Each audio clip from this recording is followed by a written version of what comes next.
이번 시간에는 우리 소프에 대해서 같이 한번 살펴보도록 하겠습니다. 이 소프라는 거는 요 이름 뒤에 보니까 이제 프로토콜이다라고 해서 프로토콜이라는 말이 붙어 있죠. 그래서 얘는 이 자체로 그냥 프로토콜이에요.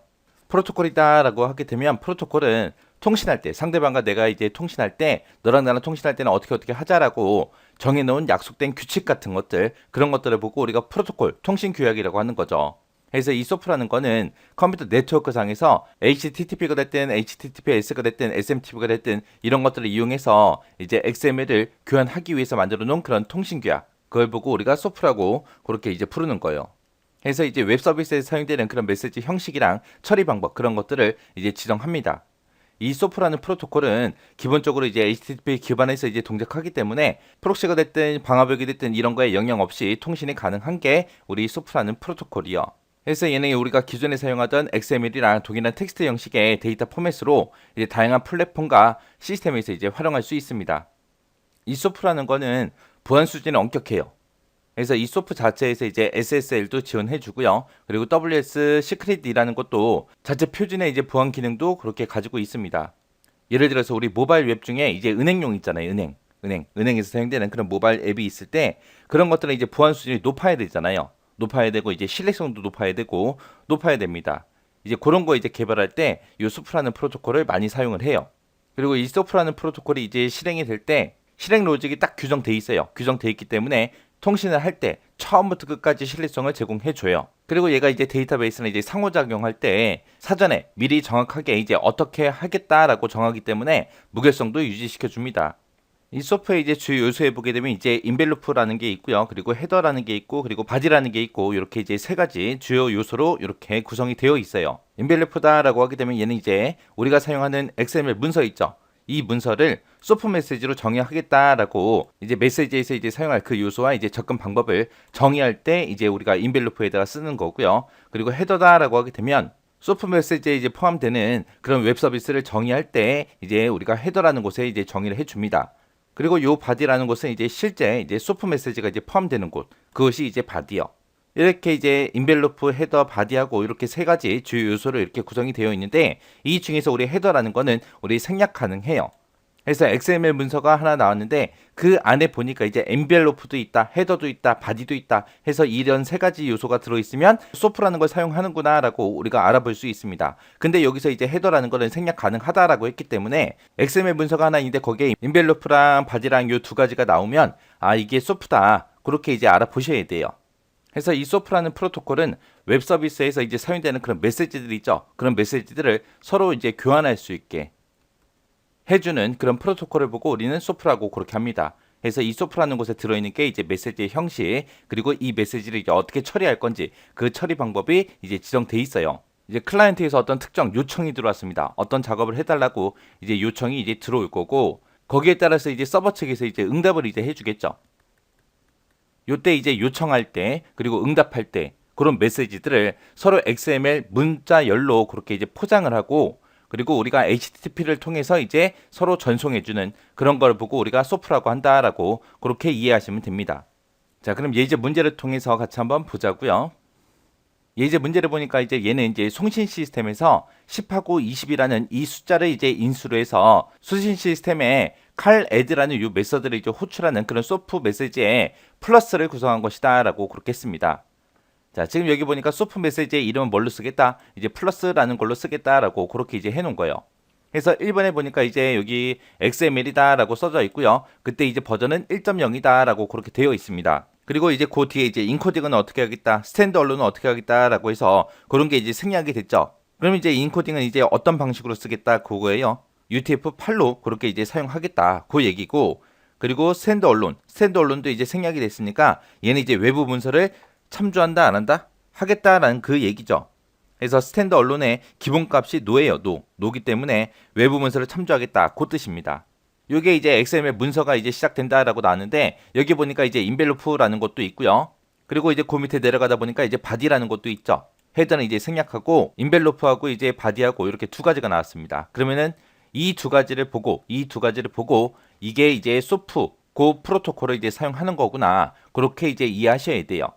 해서 XML 문서상에서 인벨로프하고 바디가 나오는 순간 얘는 뭘로 이제 구성된 거다? 소프 프로토콜로 이제 구성이 된 거다. 이 인벨로프라는 게 이제 XML 문서를 이제 소프 메시지로 정의하겠다 그거죠.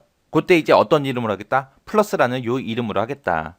해서 이제 플러스라는 요 이름으로 이제 소프 메시지가 이제 시작됐다라고 그렇게 이제 써준 거고요. 그 다음에 맨 밑에 여기 이제 플러스하고 인벨로프하고 여기 있죠. 여기서 이제 끝나겠다, 끝내겠다 그거죠.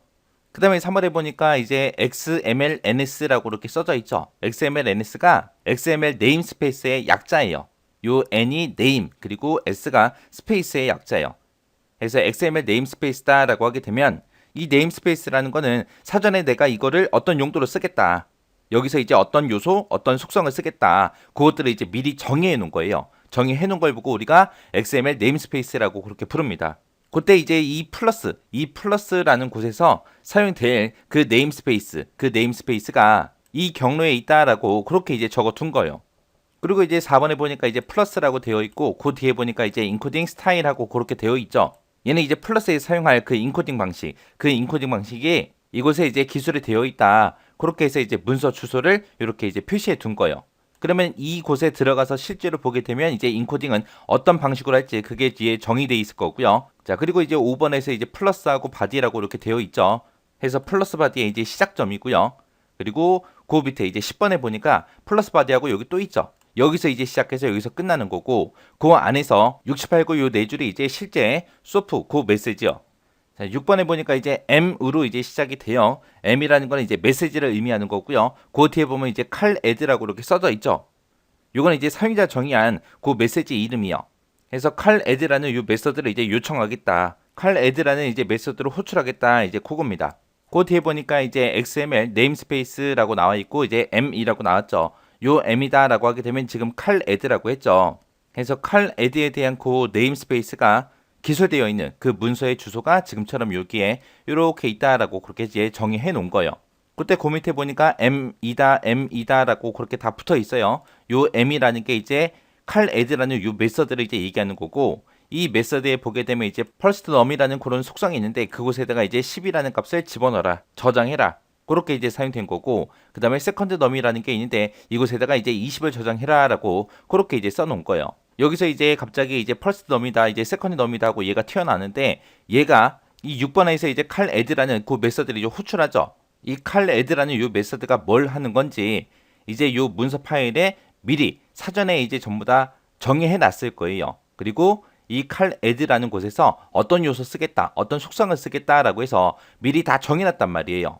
그때 이제 정할 때 first num이다, second num이다 해서 이런 속성들을 이제 쓰겠다라고 이곳에 이 문서에 이제 다 정의가 돼 있겠죠. 해서 이 first num에다가 이제 10 집어넣어라, 이제 second num에다가 20 집어넣어라, 그렇게 이제 하고 이제 끝난 거예요. 해서 first num이라는 곳에다가 이제 10 집어넣고요. second num에다가 이제 20이라고 그렇게 집어넣고 그 두 개 값을 가지고 이제 칼 애드 요 이제 메서드를 이제 호출해라 그겁니다. 이렇게 해서 이제 칼 애드라는 걸 호출하게 되면 이제 그 다음 예제에 있는 그게 이제 호출이 돼서 이제 실행이 될 거예요. 수신한 시스템이 앞에 있는 예제 있죠. 앞에 있는 예제에서 이제 메시지를 받아서 이제 응답하는 그런 소프 메시지요. 자, 여기 보니까 또 똑같이 XML 문서다라고 그렇게 되어 있고 버전은 1.0이다라고 되어 있습니다. 그리고 인코딩 방식이나 이제 스탠드 언론에서 이제 외부 문서를 이제 참조할지 안 할지 그런 것들은 전부 다 생략이 됐죠. 인코딩 방식이 이제 생략이 되게 되면 UTF-8 그걸로 이제 하겠다라는 그 얘기고 스탠드 언론이 생략됐다라고 하게 되면 이제 외부 문서를 참조하겠다 그런 뜻으로 이제 사용되는 거예요. 그리고 이제 플러스에 대해서 이제 네임스페이스가 이제 이곳에 있다라고 그렇게 이제 써놓은 거고요. 그때 이제 인코딩 방식은 이곳에 있다라고 그렇게 되어 있는 거예요. 그리고 여기 보니까 이제 바디로 시작하고 여기서 이제 바디로 이제 끝나는 거죠. 그래서 요만큼이 이제 바디 부분. 그리고 그 두 번째 줄 보니까 이제 인빌루프로 시작해서 인빌루프로 이제 끝났습니다. 그 다음에 1번에 보니까 이제 칼 애드 리스폰스 하고 이렇게 되어 있죠. 그러면 얘는 이제 칼 애드라는 요 메서드에 이제 응답을 하겠다 그거죠. 그때 이제 응답할 때 이제 네임스페이스가 이제 기술되어 있는 그 문서의 경로요. 이 문서에 들어가게 되면 이제 응답할 때는 어떻게 응답하겠다라고 그런 것들이 다 정의돼 있겠죠. 그리고 거기서 이제 사용할 그런 요소가 됐든 속성이 됐든 그런 것도 전부 다 정의가 돼 있을 겁니다. 그리고 동그라미 2번에 보니까 이제 add result하고 이렇게 나왔는데 add result라는 거를 이제 사용하겠다라고 선언했나 봐요. 그래서 add result가 나왔고 거기다가 이제 얼마를 저장시켜라, 30이라는 값을 저장시켜라. 요 cal add라는 게 10하고 20을 입력받아서 그거를 두 개를 더해서 30이라는 결값을 이제 응답하겠다. 그겁니다. 그렇게 하고 이제 cal add response 해서 이제 끝난 거고 바디 끝났고 이제 인벨로프하고 전부 다 끝나버렸습니다. 그래서 12, 10을 입력받아서 이제 이거는 두 개를 더해봤더니 그 결값은 30이야. 그리고 30이라는 걸 이제 응답해 준 거예요. 그래서 요 cal add라는 요 메소드가 이제 덧셈해주는 두 수를 이제 덧셈해서 그걸 이제 응답받는 그런 메소드였습니다. 만약에 얘가 이런 코드가 이제 실제 시험 문제로 나온다면 여기서는 이제 기본 형식, 기본적으로 이제 써야 되는 명령어들 있죠. 그런 것들을 이제 구멍 뚫어서 나올 거예요. 이런 문서가 들어있는 이런 경로를 이제 구멍 뚫어서 나오진 않을 거고요. 구멍 뚫어봤자 이제 여기 플러스 인벨로프라고 썼으니까 그 밑에서 요 플러스라는 곳에다가 이제 가로 뚫어놓고 플러스에 이제 가로 뚫어놓고 이제 시험 문제가 나올 수도 있겠죠. 아니면 요 XML 네임스페이스에서 이 부분에다가 이제 구멍 뚫어 나올 수도 있는 거고 그리고 XML 네임스페이스다라고 해서 요 부분도 이제 구멍 뚫어 나올 수 있겠죠. 그리고 여기다가 앞에다가 M이라고 썼으니까 요 뒤에 M에도 이제 구멍 뚫어 나올 수도 있는 거고요. 그러면 얘 보고 앞에 거 보고 이제 뒤에 거에다가 갖다 끼워서 넣어야죠. 그래서 얘는 프로토콜이라 이미 만들어져 있는 거예요. 만들어져 있는 거를 사용자를 이제 가지고 와서 나는 소프를 쓰겠다.